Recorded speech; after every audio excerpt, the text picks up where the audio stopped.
I'm doing great. Today we got a clip of Charleston White on the wine cellar with Tasha K. So I hope you guys enjoy it. Go watch the full video on her page. Let's get it. Okay, so Man, so I had an uncle who was a pimp. I had cousins who was players. Okay. So man, I started having sex 4th, 5th grade. I would penetrate because I had a grown man in the 3rd grade. I had a high school 3rd grade. I heard the babysitter say that. Yeah, I heard the babysitter say, okay, listen, she walked it because I didn't like to bathe as a little boy. And I used to get naked. And so you stank.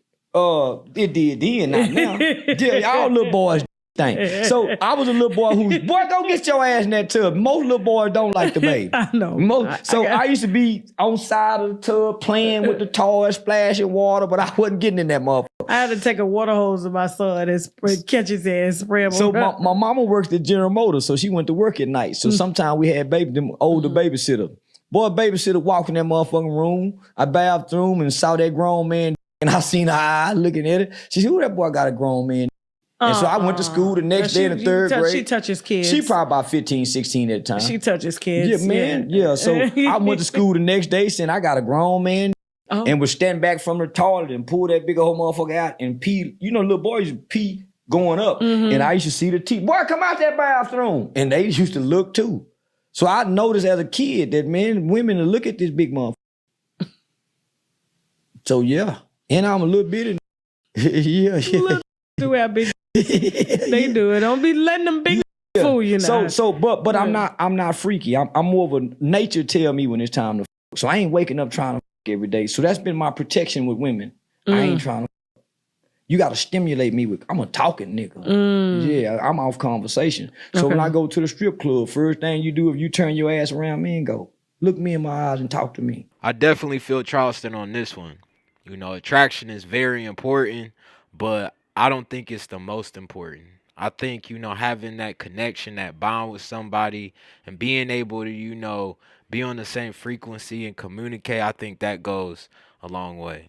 That's what stripper, you there to see her body? No, man, I'm paying for your time and conversation. This is a gentleman's club. This ain't no pervert house. That's why the white girls ain't got to do all that shaking and pole thing. The white man goes have a sit right there and just pay her for time. I'm here to relieve my mind from something. I ain't here to get off. This is a players club. This is a gentleman club. They done turn it into a booty house because they like booty. I was the same exact way in my strip club days. You know, I wasn't really drawn to the women that just came up and just, you know, oh, you want to dance, you want to dance. I like the women that sat down, asked you, you know, what's your name, what's your sign, you know, just, you know, that banter going back and forth, being able to laugh, being able to connect and communicate. I think that's way more attractive than just the physical aspect. They do like booty. I don't like booty. I like face. Like booty. I thought and it don't matter who the booty on. There you go. That's what done tricked these. They like booty. They ain't in the face no more. So that's why everybody is focused on the booty. Even the got the booties. There you go. I heard what Gilbert Arenas got a video out. He said he said a good show is a good show. They asked him. His fiance was sitting on the couch. Him and Nick Young was sitting beside each other. And the fiance said, who to Gilbert Arenas said, baby, who twerked better, Megan Thee Stallion or Salsa Santana? He said, well, I saw Salsa Santana on my Instagram and he was throwing it back and he was like, a good show is a good show. How do you tip a like Saucy in the club? And I was like, these like Nick, they like ass. They've become this generation of men have become ass obsessed. That's why the gays are winning. That's why the gays are winning. Because I heard trans women trick straight. Hey, yo, this is super, super duper random, but this reminds me of Drewski. You know, he does the Could Have Been records. Have y'all seen that one dude that had the BBL and he was rapping? He's like, oh, pop, pop, pop, and he was twerking at the same time. I'm like, oh my gosh, like we as a culture, we have to bring back, you know, the natural look. You know, no makeup, petite, nice little booty, you know, I think that is way more attractive. The natural look to me, maybe a little bit of mascara, maybe a little bit of lip gloss, you know, nothing too crazy, but the whole foundation, with the fake eyelashes, with the fake hair, with the fingernails ain't too bad for me. But even like I don't even like too much lipstick. I just like lip gloss. I don't know about y'all. I feel like I'm speaking for a lot of men, but the fake boobs. Like I like little natural boobs for real. I do like big butts. I'm not gonna lie, but it's like I like natural big butts, and it don't even gotta be that huge. It could just be like get in the gym, a nice gym physique, and being able to see, just gaining 5, 10, 15 pounds, and seeing that dedication, seeing that a girl that got 5, 10, 15 extra pounds, and you see the progression, they just look better. Like, their waist is more thin, and it's not a cartoonish look. It's like, okay, yeah, no, she actually, her thighs match up with her butt matches her stomach, you know what I'm saying? And just that dedication and being able to, sculpt your own, but I think that is so much more attractive. So I'm ranting, but how do you guys feel?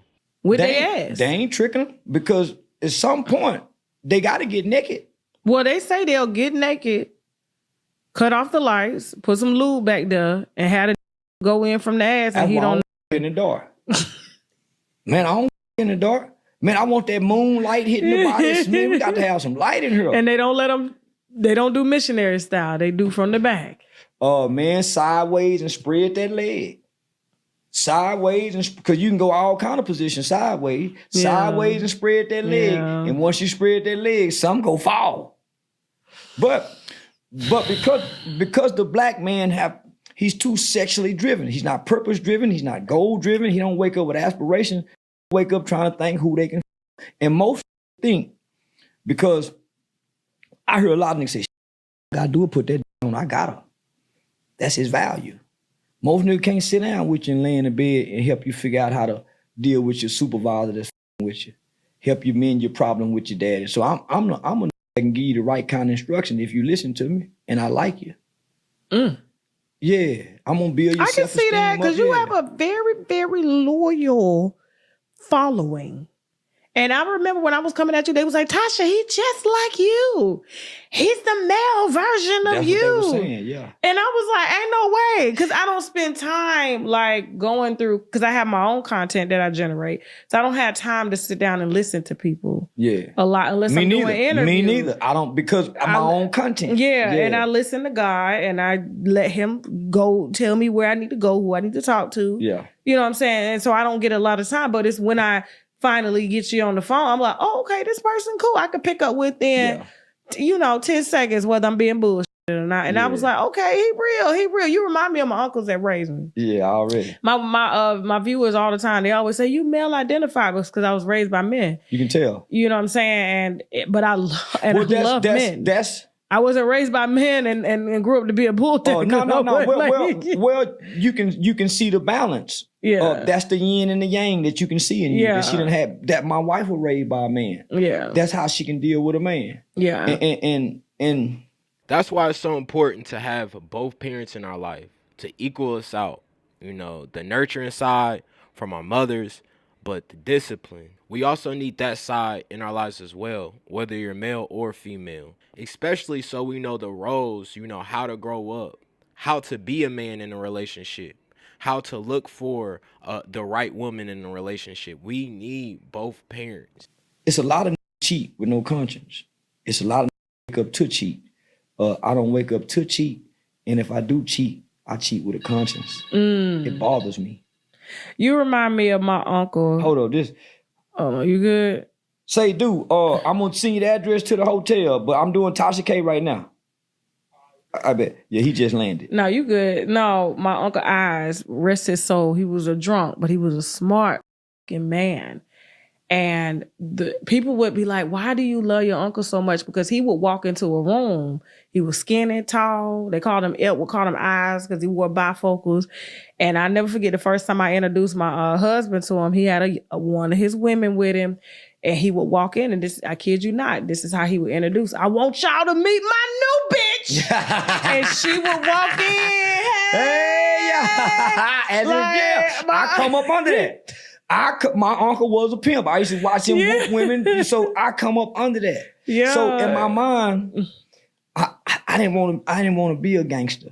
I always wanted to be a pimp or a player. Yeah. I was a little boy that wanted to be a pimp and a player like the Mac. So that was always my ultimate goal in life is to be a motherfucking pimp one day. Yeah. So that's all. So I went. I was gonna say because you talk like one, you kind of move like one a little bit. I called myself trying to do a little pimping for a little while. I called myself. You didn't make much money at it. No, because that's when it was back page, and I didn't know how to pimp. I'm a Mac. I don't know how to abuse women. I don't know how to take from a woman because I come from this loving mama. And I'm over here playing pimp, but we having Sunday dinner at mama house. Mama go know something. So I could never take on that I couldn't never get that spirit in. Because you got that nurturing spirit in you because your mama put it in you. So you can't just fully just take on hating women. Yeah. Because then that's when you can fuck. There you go. Yeah. So you have to have a hate for a woman. To go against your nature for a man. Or you got to be a stone cold pervert. That's perversion. Very true. And most walking a fine line between being a pervert and a freak. I'm neither. I completely agree. That was definitely a gem. And I'm speaking through experience. 2-3 years ago, I was a super hypersexual person. My main focus was watching porn. Focused on the baddest girl with the biggest butt, focused on looks, focused on listening to music that was super hypersexual and, going out and focused on clout, focused on trying to build a roster. Once I took a break from that, I got on Senior Attention for a couple months and you just start to see, through time, I start living my purpose, start going to the gym, making more money. I was earning more things that, crossing stuff off of the list of what I wanted and, getting closer to God. Those are the things that are really going to fulfill you. All this hypersexual stuff that society and the culture is trying to teach us and show us what we need to be doing is the complete opposite of what we really need to do. That's why when I get around women, I'm a gentleman. I was gonna say you've been a whole gentleman since you've been here. Yeah. I was like, I think he gonna come in like how my uncle would come in. You know what I'm saying? Yeah. But I love my uncle. I swear to God, every time I do a toast, I do it in his honor. He'd be like, instead of saying bim bim nigga, bim bim. Yeah. So my country niggas. My Uncle Wayne was a gorilla pimp, and he didn't like my grandmother, and he used to abuse women. Beat them. No. So one time I did a human trafficking presentation with the United States Department of Homeland Security, Texas Wesleyan University. I invited my uncle to come hear me speak. I spoke on him, and I could see him in shame over there. I can see the shame on him. But I remember him telling me one time about my grandmother, because my grandmother got off on drugs. And so they had a perfect family at first, but once she got off on drugs, my uncle would blame my grandmother instead of my grandfather. My grandfather was an abusive male chauvinist, beat up on grandmama. He shot his other woman. So my granddaddy was a motherfucker. But my uncle blamed grandmama instead of granddaddy because he's the oldest and he was a daddy's boy. So I remember him saying to me one time, and I never looked at him the same no more. He said, boy, you know your mama hoeing on you. What? Oh, all women hoe on you. Your granny, your women go hoe on you, nigga, meaning they're going to try to play on you for shit. So he said, I'm just happy and glad mama laid down long enough to get daddy some to have me. And I would watch him mistreat my grandmother. But when he go to prison, she the main one going to go see him. She the main one worried about him. So over the years, I started, because I admired him and idolized him as a kid, I grew up to kind of resent him. So I never wanted to be nothing like him. He beat women, real nigga nasty to women. So I wanted to be totally opposite of that. But I grew up wanting to be like that. So in school, I slapped a girl one time, Michelle Carr, 8th grade Hutchinson Junior High. She was my girlfriend. I was trying to be like my Uncle Wayne. And in the process of me slapping her, my jacket got caught in her earring. And I snatched back and it ripped her earlobe. Yeah, so her daddy came up there, a nigga named AB. He came up there walking through the hallways to get me. But I remember coming back to school after suspension and all of my because I was very popular in school. All the little girls liked me. I remember coming back to school and all the girls being mad at me. And that didn't feel good. Yeah, that didn't feel good. But you secretly hide these feelings. You can't go tell your partners them that. But that's a feeling I never wanted to feel again growing up. So I ain't never been the type of nigga to put my hands on women. Real quick, before we get into, there was a video circulating of you. I guess you seemed asleep or out of it in a car. Yeah. Hell yeah. What happened? Man, I had just signed this a cannabis deal with this company called The Weed Spot. So this was a recent video? No, this is old video. It's so like, why they circulating this like they just found you? Oh, that's what's scaring me. For whatever reason, man, all of my old videos of me being arrested is coming back. There was a 911 call of you being shot 3 times, saying that you called 911 saying you've been shot 3 times. I don't know where this shit coming from. And it's coming from like, these ain't black people doing this. I don't know where this shit coming from. Putting out these arrest videos and body cam footage. So I don't know where this shit coming from. AI? Yeah, I don't know where this, man. This no, because scary. literally my team, we was on the road and they was like, hey, Charleston White, there's a call circulating of someone saying that you called 911 saying that you had been shot 3 times. Yeah. You called me the next day saying, hey, I'm out. What's up? Yeah. I'm like, I thought you was shot. Exactly what? And I ain't report on that shit. That's exactly what you said. Man, I don't know, but what happened was this was BET weekend, Atlanta. I had just had my first comedy show at Atlanta Uptown Comedy Corner. Yeah. Sold out. First time on stage, got paid $10,000.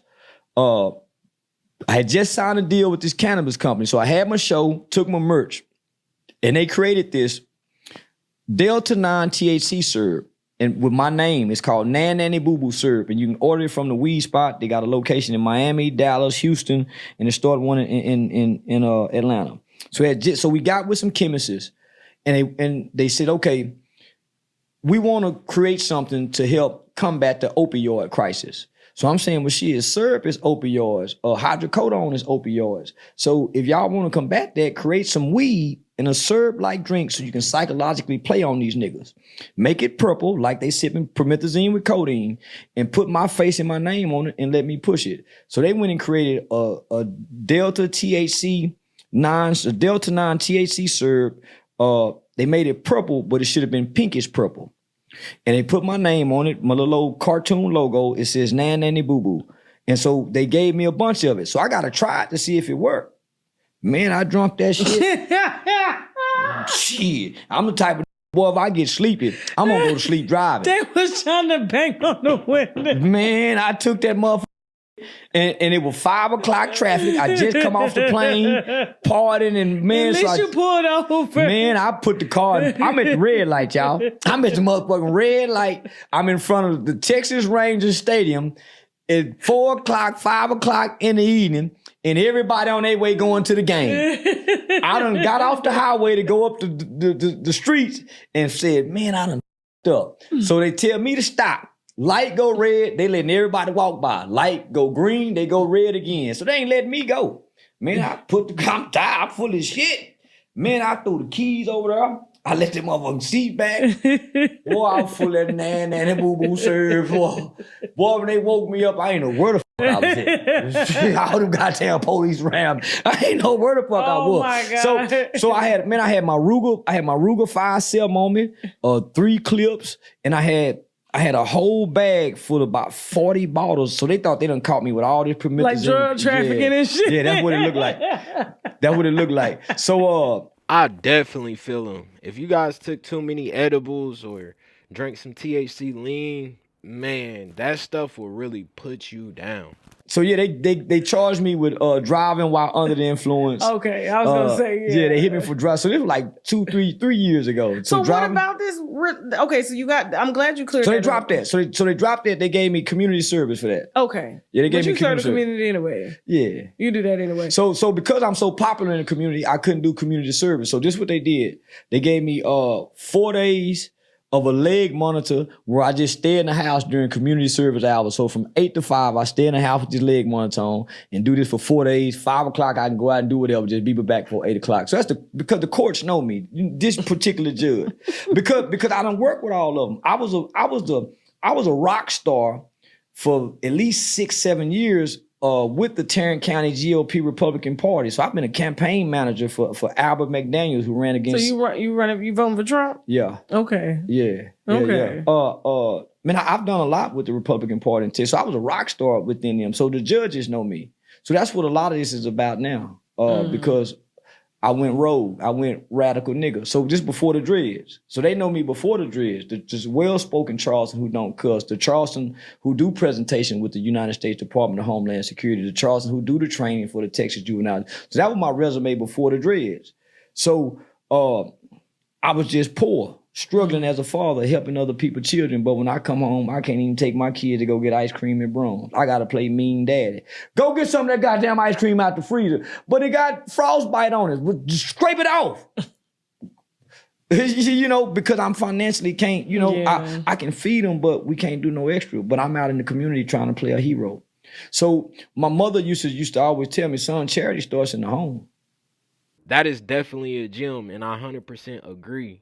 You know, this kind of reminds me of the difference between Jordan and LeBron. You know, on the court, you can argue till your face turns blue who's the GOAT. But off the court, you know, in that home, we're not going to act like, you know, LeBron and Jordan are the same off the court. And this is no slights to Jordan. It's just a fact of the matter. Jordan, him and his wife divorced where she took half his money. Just a couple weeks ago, Marcus Jordan got caught with possessing the drugs. LeBron is still married to his wife. You don't see him in any type of scandals. And all his kids are living under the same roof. His daughter and his 2 sons. So, you know, that is the example to me. You got to really make sure the home foundation comes first. Because if not, you know, you can still be successful. People may still view you as the GOAT, but your legacy and your empire will be affected based on the decisions that you make. I didn't get that. Mm-hmm. Because I'm trying to discover a purpose. I'm trying. Mm-hmm. I feel like I done found a purpose, and I got lost in the purpose.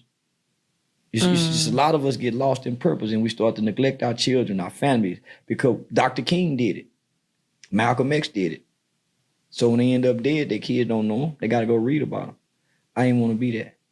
But I couldn't figure out how to not be that, though, because I'm broke. Question. Yeah. I'm not going to argue with you or nothing. I think people's political views are theirs, but I'm sure my viewers are going to ask, why are you voting for Trump? For one, I ain't trusted no Indian woman. Okay. She ain't black. When I look at a black person, I don't look at their daddy. I look at their mama because that's where their mindset come from. Okay. You can put a baby with wolves and that baby will think it's a wolf if it grew up with wolves. I definitely like the analogy, even though I don't agree. You know, I was raised by my dad, so I got more so my dad's mindset, but I get what he's saying. He's talking about, you know, the culture as a whole. We think more so like our mothers, so I get what he was saying, but I don't agree. That's true. Yeah. Okay. So and then he's not a politician. So that's why it's so much going against him, because he's not a politician that they can control. And he really liked niggas, and he really loved black people, as far as I remember from the 80s. When I go back to the 80s, I see him amongst us. Rosa Parks, Muhammad Ali, Michael Jackson, Mike Tyson, all of our main star elites. When he came out with the show Apprentice, he had all them on there.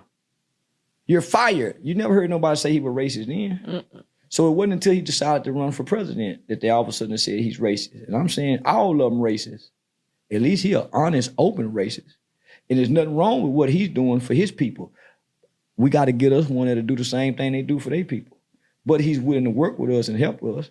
You can tell by any laws that they pass that benefits white Americans are definitely going to benefit black Americans if they know how to tap into them. So, there you go. You know, I'm all for that and things like that. So I'm not going to argue with you. I mean, it's a very tense time right now. You know, voting is coming up here. People are early voting right now as well. So, and I don't believe a woman should run nothing, especially not our military. Now, Charles. I know who I'm saying this to, but you know, you don't run your household. Charles. You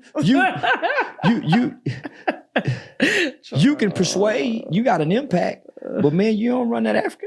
Oh, no, I already am. However, I figure like this. If we women, we know what we want, right? And we say, hey, babe, I know what we need. You know, we got doctor's appointments. We need clothes. We need this. We need that. And the man goes out and assembles it and gets it.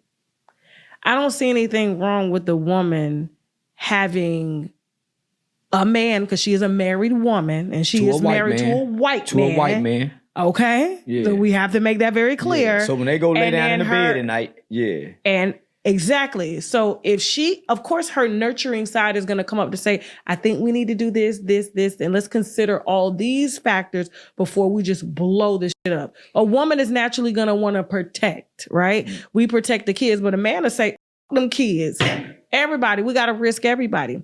I think there's a good balance if a woman is when you in dealing office. when you dealing with the world, you can't have a nurturing spirit because you got terrorists that want to blow your country up and they'll send kids to do it. So you can't have that nurturing spirit when you're the commander in chief of the military. But the Egyptians were successful with a lot of women running Egypt at one point, and it was very successful. You're very much so. And there was no war.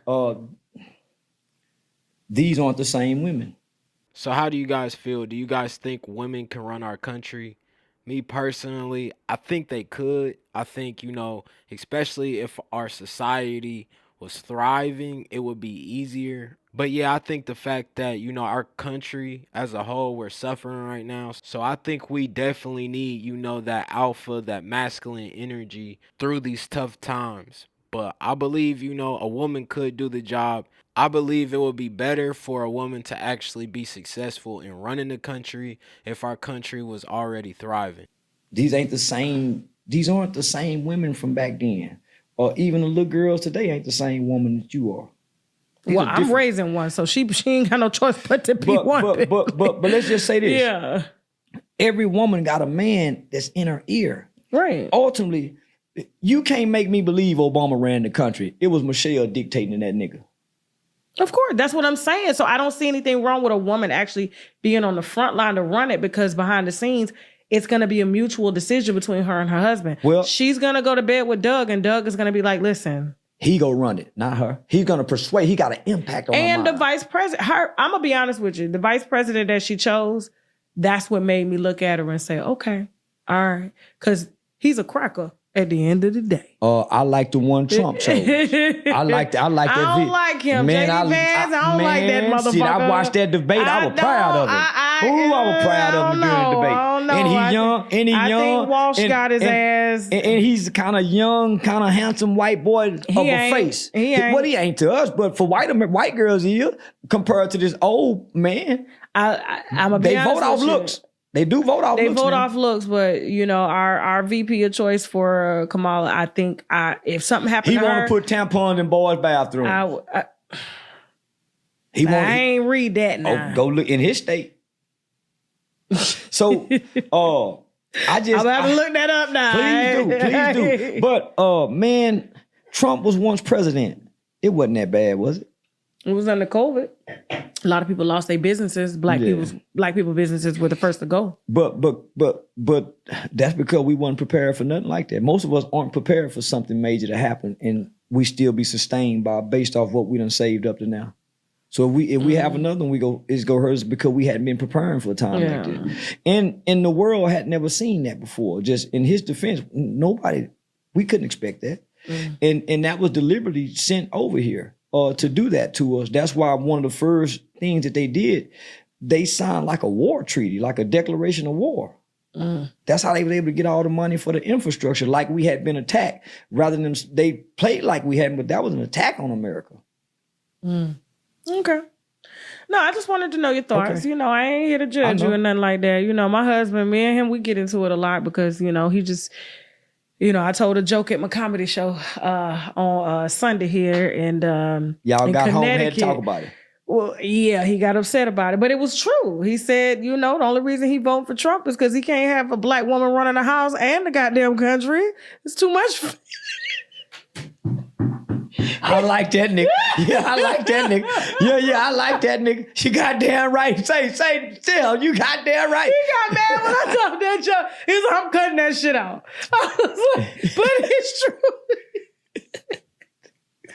They all start laughing too. Let me just say this. If you've been studying history, from the Kennedys to the Bushes, Okay. to Franklin them back, Yeah. it was always been a woman who was very pivotal in these leaders' ears, who made to make right choices and decisions. It was Mama Kennedy, it was Mama Bush who was the backbone of these presidents. Yeah. But she's the backbone. She ain't the head. Oh my God, we fight about that because he African at heart. God do, boy, yeah. Women are, no matter how much I try to say I'm this, I'm that, he's here. And I'm here. And I know my place. I'm a southern woman, born and raised in Florida. I was raised by wives. I was bred, so I know what it is. I could try to act like, at the end of the day, that nigga say get in the house, I get my motherfucking ass to the house. Yeah. That's just what it is.